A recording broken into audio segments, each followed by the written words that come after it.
The first one is Dee, the distant dreamer. Beads of unfeigned perspiration appear on the forehead of Dee as she opens her mouth to speak. You know Dee. She's a dreamer who always stayed near you in the early years. She is like the voice in your car's navigational system. She used to be the one who navigated your decisions. Lately, she's been lonely and quiet silently as you make wrong turn after wrong turn, delaying your arrivals and hindering your progress. You know Dee. But now with a certain nervous edge, hating that she's been selected to be the icebreaker, with a parched throat and a crack in her voice, she begins to process. Dee Dreamer says, it's been so painful to watch you settle for less and less in your life. Working a job beneath your talents and capabilities, accepting the roles that others assign to you, giving up creative pursuits that once fueled your ambition. You see, I'm the part of you that longs to be all that you were created to be, the dreamer inside of you who loves to look ahead and aim for the top. I remember so many big plans we had back in the beginning. We knew there would be obstacles, but we were young and set our eyes on the stars. We were going to go beyond what you had growing up to have a fuller, richer, more liberating experience. You had so much imagination and such a vision for where you were going and how you were going to get there. You could see yourself in your mind's eye growing, reaching, and attaining a life of satisfaction, contentment, and just joy. It's obvious to the others waiting to speak that your walls of defense are as high and formidable as the walls of Jericho. Dee knows it too. But with the strength that only comes when we finally share the truth, she is gaining force as she releases her concerns. She now realizes that she would have said this to you years ago instead of silently letting things go this far off. Of course, should have said it a long time ago. She says, do you know how hard it has been for me? I mean, I love you. And to watch your life get harder and your ability to see the pinnacle that was once your destination and motivation seem to disappear into the daily fog of working and living and then working some more, looking you in the eye for the first time. Dreams continue to speak to you.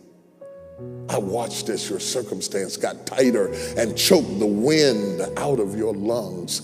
Disappointment set in, followed by losses and realities that threatened your hopes forever experiencing a different, better life, a life that would allow you to be who you really are and live out your God-given purpose. Those around you did not encourage you the way you needed to be nurtured and supported. And I tried to come around you, but you pushed me away, becoming more and more distant and detached from my reminders. Instead of fighting to keep the fire inside you alive, you let the embers die by becoming addicted to a life without me, without dreams, without hope, almost venting. She continued, after all I did for you, I brought you through the hard times. Don't you remember? I was there for you when life was bad. Did you forget all of that? You locked me up in the cellar of your soul and placed me on a starvation diet, and all I hear from you is complaints about who wasn't there for you and who didn't treat you right. But I was there, Dee the Dreamer blurted out. I was there, or I would have been if you would have let me be. Over time, I watched you become cynical and negative, subtly bitter and internally angry, looking for targets to blame. Your parents, your lack of opportunities, your family. People don't know it because you are masterful at covering up your true feeling. But I know how you feel. I live inside of you, screaming and trying to get out and speak. I know this is not the life we dreamed of for you when you were younger. This is not the love you wanted and the house and the career you wanted. I know better than anyone sitting at this table how you dreamed of more than this. You were meant to be a high achiever. My God, you're a baller, shot caller. You have gifts you aren't even touching, much less using.